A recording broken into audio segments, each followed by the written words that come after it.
मम्मा, इस बारिश ने तो हमारा सारा घर तोड़ दिया। मम्मा, अब हम कहाँ रहेंगे?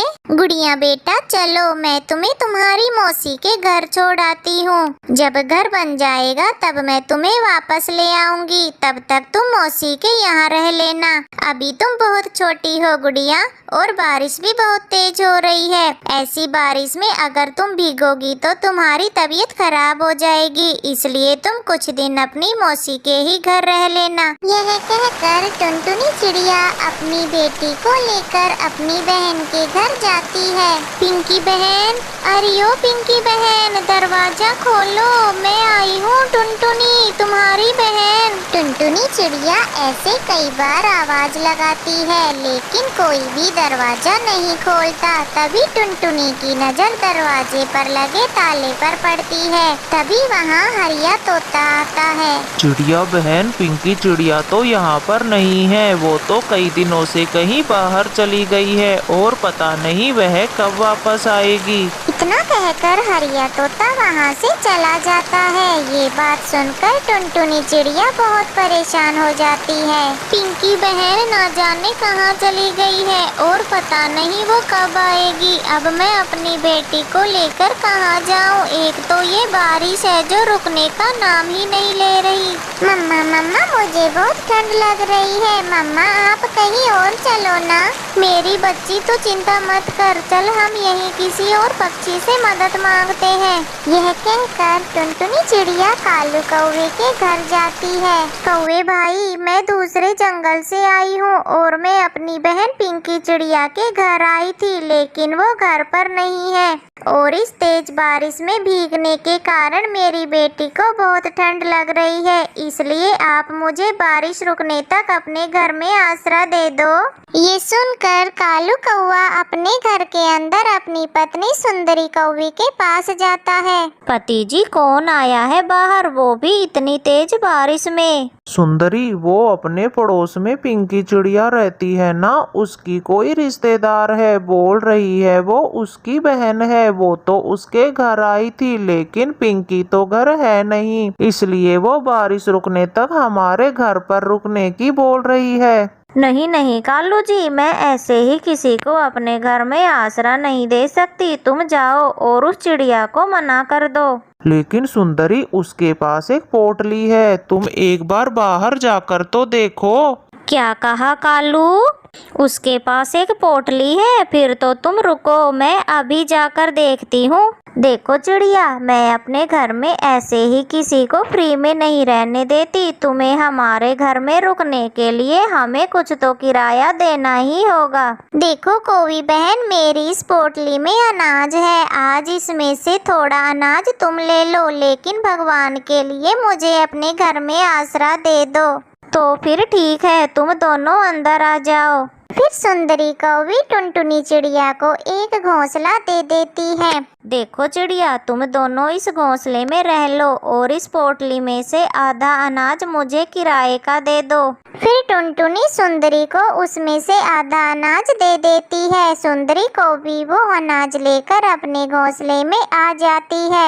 वैसे पति देव जी, कुछ भी कहो, आज तो मजा ही आ गया जो यह चिड़िया हमारे घर आई। हमें तो बैठे बैठे फ्री में अनाज मिल गया। फिर ऐसे बातें करके वह दोनों सो जाते हैं। दूसरी तरफ टुनटुनी चिड़िया को नींद ही नहीं आ रही थी। वो तो अपनी बेटी के पास उदास बैठी हुई थी।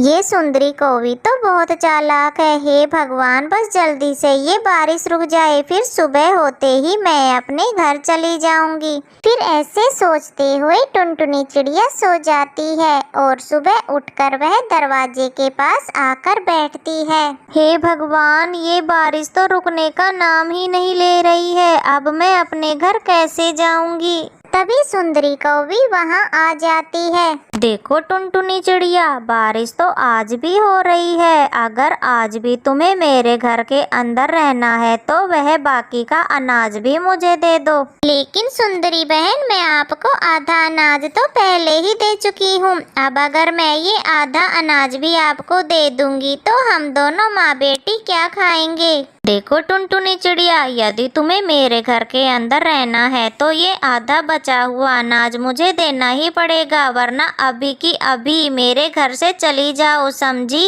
लेकिन सुंदरी बहन, इतनी तेज बारिश में मैं अपनी बेटी को लेकर कहाँ जाऊंगी? अब तो आपने हमारा सारा अनाज भी ले लिया, अब हम क्या खाएंगे? अरे अरे, तू तो मेरे पीछे ही पड़ गई। तुझे एक बार बोल दिया ना, या तो तू मुझे ये अनाज दे दे या मेरे घर से निकल जा। फिर टुनटुनी चिड़िया दुखी मन से वो बाकी का बचा हुआ अनाज भी सुंदरी कौवी से दे देती है और भगवान से बारिश रुकने की प्रार्थना करने लगती है।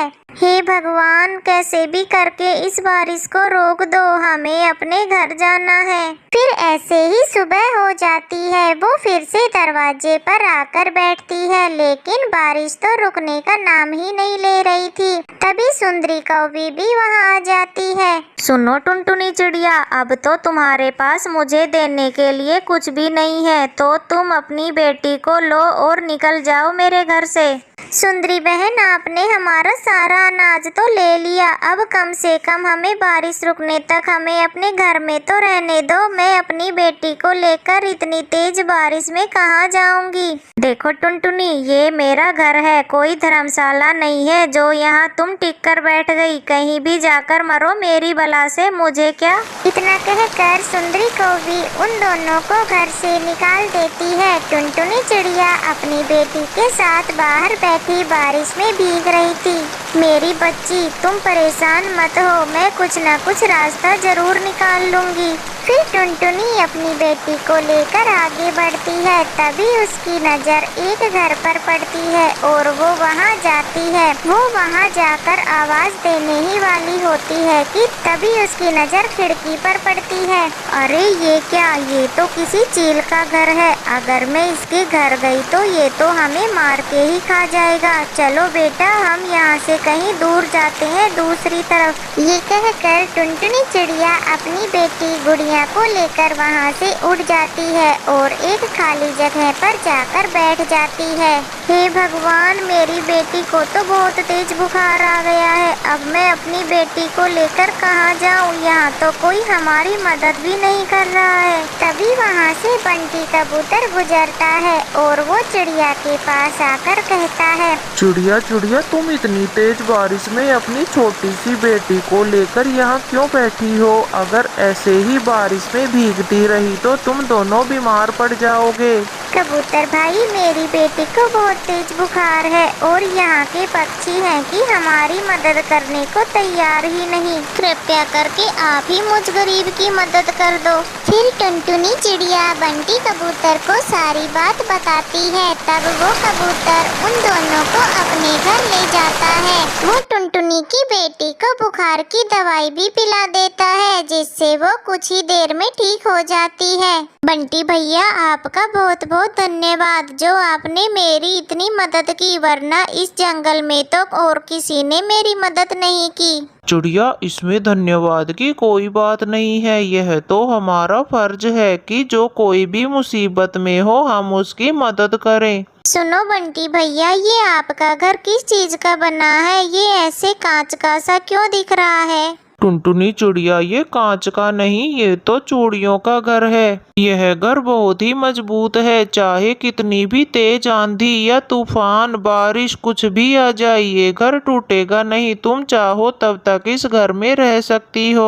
हाँ मम्मा, बंटी अंकल ठीक कह रहे हैं, हम इसी चूड़ियों के घर में रहते हैं। ठीक है बेटा, जब तुम्हारा इतना मन कर ही रहा है इस चूड़ियों के घर में रहने का, तो हम इसी घर में रहते हैं। इस तरह वो दोनों माँ बेटी बंटी कबूतर के चूड़ी के बने घर में खुशी खुशी रहने लगती हैं। प्लीज इस कहानी को लाइक, अपने दोस्तों के साथ शेयर और चैनल को सब्सक्राइब करना बिल्कुल मत भूलना। आपका बहुत बहुत धन्यवाद।